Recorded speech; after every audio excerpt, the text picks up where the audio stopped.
대한민국 그 정치 이념에서 이 민족주의가 알게 모르게 스며들어서 우리 그 진실을 왜곡하고 그다음에 후위로 세력을 동조 세력을 모으고 있던 그런 부분에 대해서 우리는 경각심을 가지고 봐야 된다 하는 얘기를 드리고 싶습니다. 네.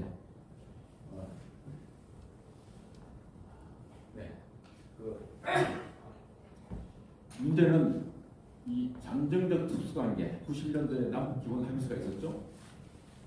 여기서부터 문제가 됐던 겁니다. 잠정적 남북 관계는 남북 관계죠. 체제 대 체제의 관계로 봐야 되죠. 특수관계는 뭡니까? 민족적 특수관계를 얘기하는 것이죠. 이게 잘못됐다는 겁니다. 예, 남북은 민족으로 하나가 될 수 없습니다.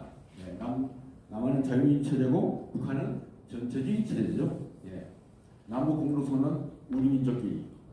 이때부터 우리 민족끼리가 확 횡행했죠. 예. 김대중 대통령은 이제 한반도에 전쟁은 없다. 북은 핵을 만들 능력도 없고 의지도 없고 만들지도 않을 것이다. 네. 그런데 2002년도에 2차 북핵 위기가 오고 북한의 비핵 탈퇴를 선언하죠. 네. 91년도에 이미 한반도 비핵화 선언을 하면서 우리 전술이 다 빠져나가 버렸죠. 그리고 92년도에 비핵화 공동선언문을 서로 교환합니다. 그리고 93년도부터 북한은 영변 원자로 가동하기 시작합니다. 1차 핵 위기죠. 한 번도 진실되게 우리하고 공동선언 협약을 맺고 했을 때 그들을 이해한 적이 없었죠. 예, 다음. 네, 북한은 일방적인 핵 실험을 쭉 해왔습니다. 다음. 그런데도 우리는 또 이렇게 남북 공동선언을 합니다. 우리 민족끼리 정치네, 민족의 존엄과. 다음. 2018년 판문점선언 민족의 혈육을 있고 무슨 민족의 혈육을 있습니까? 민족 자주의 원칙을 확인했다. 민족도 우리 스스로 평양선언 민족 자주, 민족 자결, 민족 화해. 다음. 네, 우리는 북한과 같은 민족이 아니다. 이해하십니까? 네. 이건 제가 2019년도죠. 예. 광화문광장에 10만 불을 올렸습니다. 인터넷에도 올렸습니다. 근데 인터넷에 제가 이것을 올리고 나니까 노재동 총리께서 새벽에 전화를 했어요. 잘했다. 왜냐? 이 민족주의 이데올로기가 굉장히 우리에게 큰 위협으로 다가와 있는 상태였기 때문에. 네. 다음. 왜 우리가 같은 민족이 아니다 하는 것을 말씀드리겠습니다. 네, 다음. 자, 민족이라는 용어는 네이션, 브루로 나시옹, 예, 우리 폴크, 예, 번역합니다. 예, 나시옹, 예, 이것은 프랑스 시민혁명의 이해적 토대가 된 것입니다. 프랑스 시민혁명이 뭡니까? 인간과 시민의 권리장전이죠. 그야말로 자유민주주의 체제의 이념의 출발입니다. 이 나시옹은 네이션. 우리에게 이것이 들어왔으면 괜찮은데 엉뚱하게 들어온 거죠. 폴크. 예. 다음. 어느스 문화. 민족에게 존재하는 매일매일의 국민 투표다. 뭡니까? 국민 주권 시대죠. 주권자 국민이 존재해야 바로 민족이라는 겁니다. 그래서 북한이 주권자 국민이 있습니까? 주권자 개인이 있습니까? 없죠. 그래서 북한은 우리와 같은 민족이 아니다 라고 정의할 수 있는 겁니다. 동의하실 박수 한번 주십시오. 이거는 팩트입니다.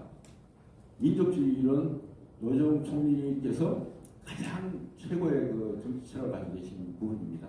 네. 다음. CS. 예. 다음. 네. 어쨌든 이 민족과 관련해서 예. 국가와 민족주의 민족을 만들었다. 민족의 네이션의 의미는 정치적인 의미라는 거죠. 어떤 종족적, 어떤 문화적 동질성에 의한 공통성에 기초한 공동체, 이것이 이제 우리가 통용하던 민족 개념이었죠. 이것이 전 근대적인 요소다. 근대적 의미는 바로 정치적입니다. 개인의 자유와 권리가 보장된 공동체다. 개인의 자유의지에 의한 선택과 동의를 전제로 한 것이 민족이다. 선택과 동의가 뭡니까? 국민 주권 논리죠. 주권자 개인이 존재하는 그 공동체가 바로 네이션, 민족이다 하는 겁니다. 그러니까 북한에 주권자 개인이 존재하지 않죠. 북한이 민족을 쓰는 것은 이데올로기다 하는 겁니다. 다음. 네. 예, 베스트파렌, 현재 베스트파렌, 예, 다음. 시간이 없기 때문에, 네, 다음. 네, 루소의 일반인지한 주권론. 예, 루소와 계몽주의자들에 의해서, 네이션 개념이 정립됐죠. 그 나시온이 현재 국민, 국가, 민족 이렇게 번역돼서 쓰여지고 있는 겁니다. 인간과 심리의 권리 장전. 아까 말씀드렸던 인간은 태어났을 때부터 자유롭고 평등하게 그 권리에 의해서 동등하게 살아가야 된다 하는 세계인권 선언문. 그 다음에 그 원조가 존 로크의 자유주의 사상에 있었다. 예. 민족주의는 단순히 종족이나 문화적 독립성의 문제가 아니다. 그렇죠? 선택과 동의의 문제다. 권리가 있는 겁니다. 권리가. 예. 권리가 있는 것이 바로 네이션. 예, 네이션이다. 네, 다음. 네, 민족주의는 크게 두 이름이 있습니다. 시민적 민족주의와 낭만적 민족주의가 있습니다. 이것은 루소의, 이것은 독일의 헤르더. 이 두 사람은 같은 시대에 태어났습니다. 헤르더가 한 20년 뒤에 태어났죠. 헤르더가 루소한테 배웠습니다. 개인의 자유와 권리에 대해서는 공감을 했습니다. 그렇지만은 헤르더는 그 당시 독일은 뭡니까? 유럽의 변방국가였죠. 프로이센. 예. 늘 나폴레옹 군대에 짓밟히고 했던 그 시절에 독일 낭만주의가 성장하고 있었습니다. 독일 낭만주의를 정립한 슐레겔에 의해서 독일 정치적 낭만주의의 고장이죠. 그러다 보니까 그 개인의 권리가 집합적으로 되어버린 거죠. 예, 게마인샤프트, 예, 폴크가이스트, 예, 민족 정신 하나의 어떤 집체적으로 되어버린 겁니다. 집단을 되는 거죠. 예. 다음, 예.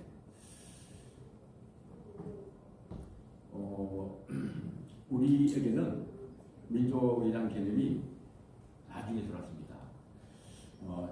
요거는 이제 중국과 일본에서는 개항이 문제됐죠, 우리보다. 우리는 서구 정책으로 해서. 이때 중국과 일본은 독일로부터 이 민족이라는 개념을 받았습니다. 독일의 걸출한 그 사상가 블룬 슐리로부터 이 개념을 가져옵니다. 그래서 중국의 사상가 양제초, 예, 민족을 사용했죠.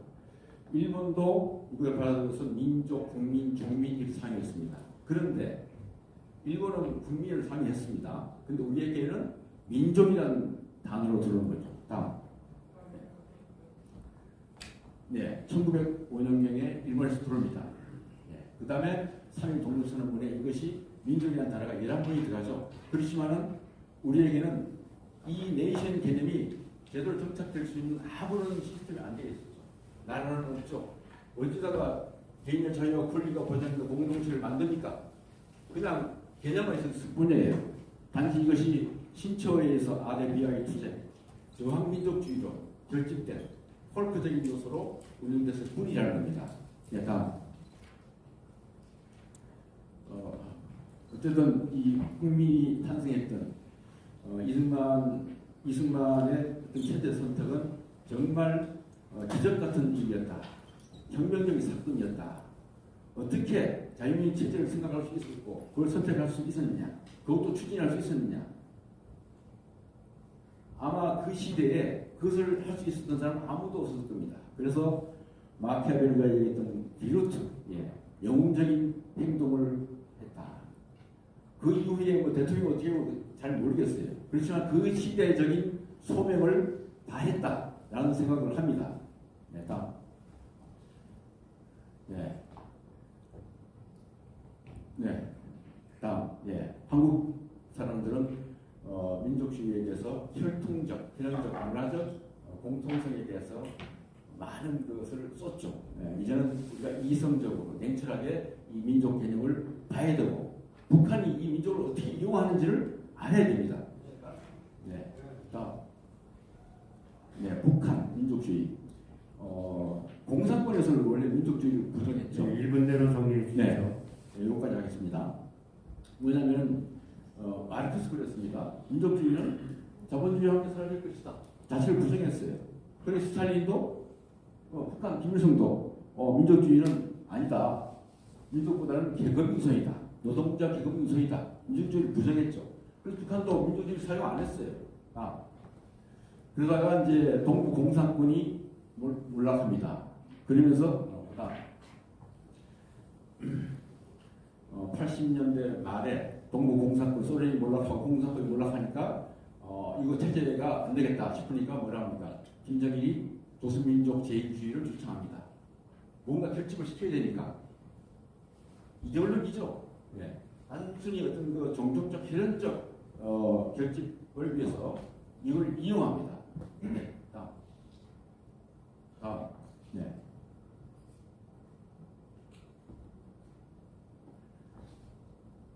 네. 어쨌든 김정일은 그때부터 연구를 해서 2000년도 남북 정상회담할 때 우리 민족끼리라는 말을 만듭니다. 아주 절묘하죠. 예. 통일전선 수단으로 이용을 합니다. 2013년 북한은 노동자 대회에서 우리 민족끼리가 통일전선의 수단이다 하면서 전 세계에 공표합니다. 그런데 우리는 아무도 모르고 있어요. 통일전선이 뭡니까? 남조선 혁명 역량을 강화해서 남조선을 공산화시키겠다고 하는 것이 노동당 규약의 목표죠. 북한의 그 체제의 목표가 한반도의 공산화가 되어 있죠. 그것이 우리 민족끼리가 통일전선에 이용되고 있다 하는 것입니다. 그래서 우리는 하나다. All is one for all. 우리는 하나다. 북한 헌법 64조에 나와 있죠. 전체주의, 전형적인 전체주의 이념이 거의 묻어 있는 것입니다. 그러니까 우리는 뭡니까? 북한이 민족이라고 하는 용어를 가지고 현혹할 때 우리는 그것을 벗겨내야 되죠. 벗겨내고 북한이 실체를 봐야죠. 북한은 전체주의 체제고 우리는 자유민주주의 체제입니다. 통일도 뭡니까? 민족 통일입니까? 아니죠. 체제 대 체제의 통합이 이루어져야 되는 것이죠. 어떤 경우에도. 근데 민족 통일고 통일 정책 만들 필요가 없어요. 통일 정책이 무슨 필요 있습니까? 체제 통합이 돼야 되는데. 체제 통합의 이유는 뭡니까? 어느 한 체제가 없어져야 됩니다. 그게 냉정하게 이걸 보지 않으면은 자꾸 감성으로 흘러가면은 안 된다는 것이죠. 그러니까 그 문재인 대통령 2019년 5월 7일 날 파제, 프랑크푸르트 알게마이트 짜우팅지에다가 장문의 기고문을 올리죠. 그 내용은 좀 깜짝 놀랐습니다. 그때 뭡니까? 북한이 미사일 쏘고 할 때였습니다. 남과 북은 함께 살아가야 될 생명 공동체입니다. 뭡니까 이게? 생각이 없어요. 북의 실체를 보고 싶지 않은 거예요. 봐야 됩니다. 보시 좀 만들어야 돼요. 그래서 그 민족 이데올로기가 우리에게 오는 이 알게 모르게 침투해 들어오는 모습, 그 부분들. 제가 북한 우리와 같은 민족이 아니다라고 했을 때 북한 통정부에서 댓글을 달았는데 무슨 얘기인지 모르겠어요. 깜짝 놀랐더니 자기들도 댓글이 3개 있는데 물론 그 이후에 그랬지만 요즘은 보니까 민족이라는 말을 동족으로 바꿔 쓰는 것 같아요. 민족이든 동족이든 그들은 하나의 어떤 그 민족 동족 세력을 얻기 위한 용어의 혼란스러라고 했죠. 용어를 경기에 사용하고 있는 부분이 있다 하는 말씀을 드리겠습니다. 네, 시간이 없어서 이렇게 마치겠습니다. 감사합니다.